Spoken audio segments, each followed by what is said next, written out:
uniquely tailor-made. I am so excited to be here alongside Orange County Goodwill today for Giving Tuesday.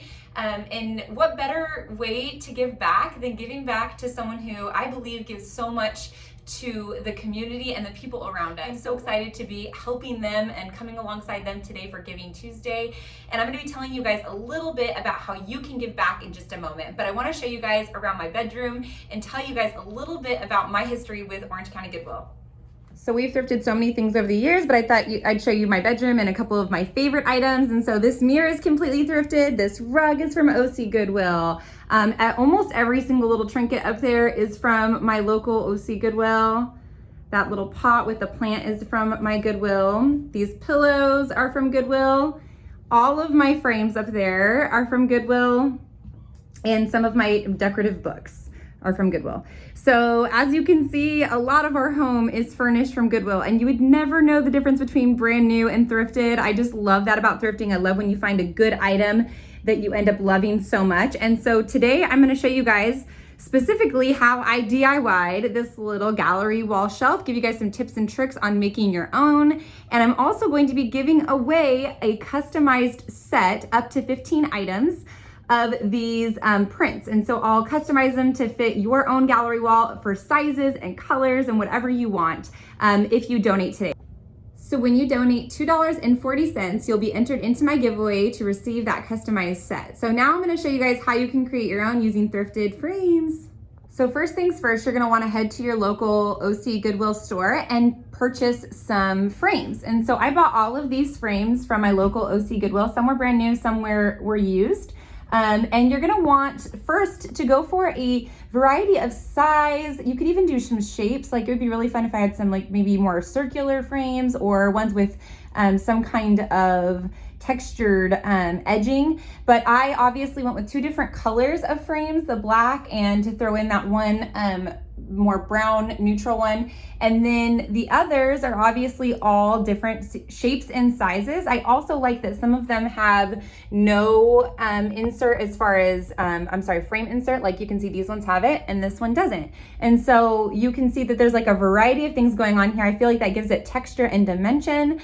And then as far as the shelf goes, you can purchase one of these online or find one at an OC Goodwill, or you can actually make your own by just adding a simple, you can add a 1x2 to your wall. You can actually nail it to your wall and then buy a piece of wood, 1x6 or 1x8, the length of your shelf. And then you just actually put it right on top and you screw or nail into your little base piece that goes here. The next thing you're gonna do is make your prints. And so I make mine using Canva and PicMonkey, but you can kind of do your own. You can obviously purchase some from Etsy, or you can just create your own little look. And so I found some images that I really liked. And then what I do is I think the best thing to do as far as making prints go is making sure that you use cardstock. If you use regular paper, it just tends to look a little more cheesy and not so nice. I also believe that it like prints differently.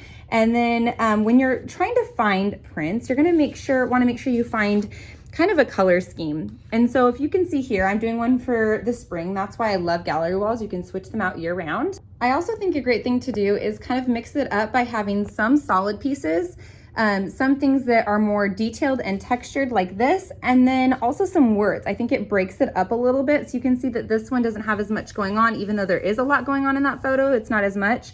And so this one's obviously a little more bold. This one's a little more subtle. It just kind of creates texture. It creates a variety. If you have too many photos that look like this, it'll actually look way too busy.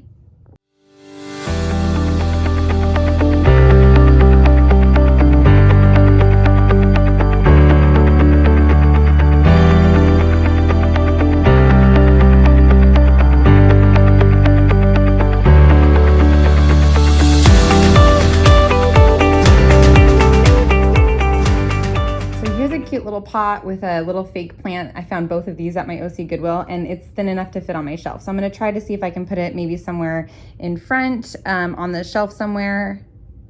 This is one of those baskets, or it's actually not a basket, it's a table mat. And I bought this at OC Goodwill a while back. And this is a great layering tool. You can also put this just either, you know, behind something or on a table flat and then put like a vase or something on top of it. If you ever find one of these at Goodwill, pick it up because they're usually super cheap and you can use these for so many different things.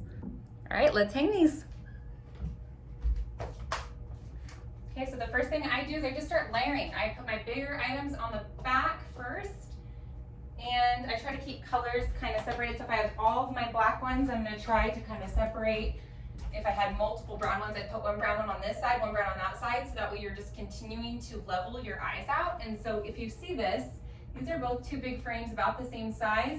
I'm putting them on opposite ends, so that way there's balance.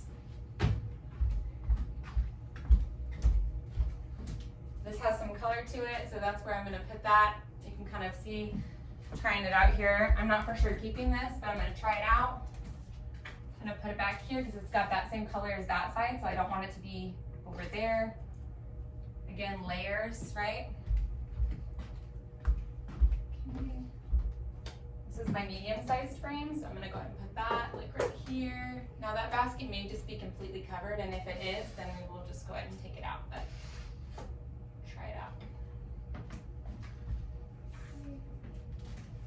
This has a lot of color, and so does that, and it has a lot of details, so I'm gonna move it to this side.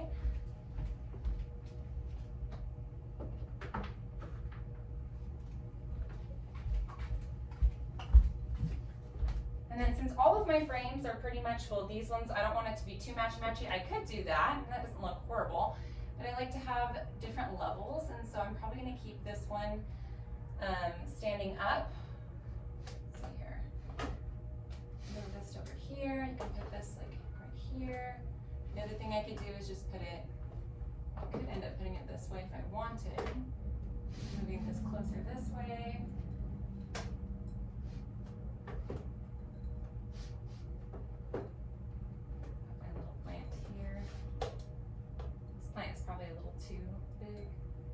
This space, but I could do this.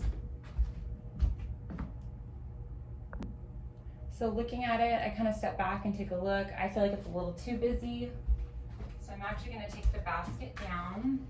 Depends on how long your shelf is too. If I have a large shelf, I could do a lot more. I'm actually going to put this right back here.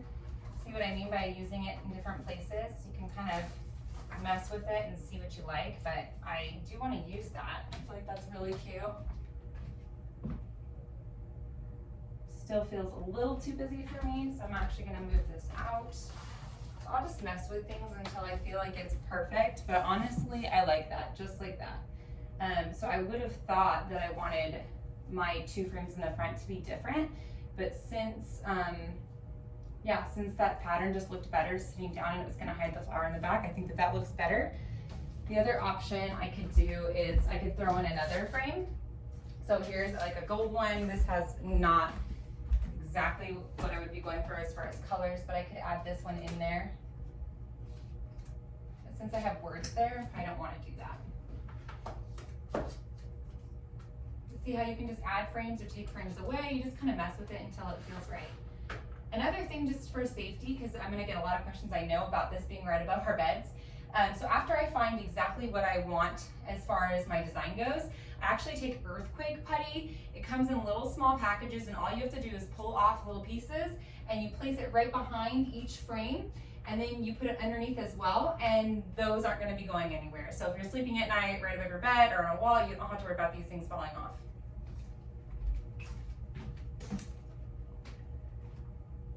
So I rearranged those frames a little bit over there, and that whole shelving unit I kind of rearranged a little bit, added the basket. And now I've got all of these where I want them to be. Cute little spring room. So like I said, thank you so much for joining me today. It's such an honor and a privilege to be a part of this event. Make sure that you give these amounts, give back to your local Goodwill. They do so much for our community, and it's so worth that time and that effort putting in to give back to a company that gives to so many.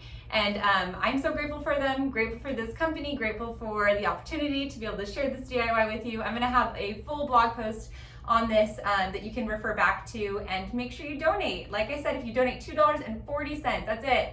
You get entered into my personal giveaway. Make sure you check out all the different DIYs, all the different, there's gonna be some fashion today, there's gonna be some just tips and tricks on doing different things, and so you have to check out everyone else. I'm so excited to see what they have planned, to see what they are doing and donating. And so make sure you check it out. Thank you so much, you guys. Have a wonderful, wonderful Tuesday.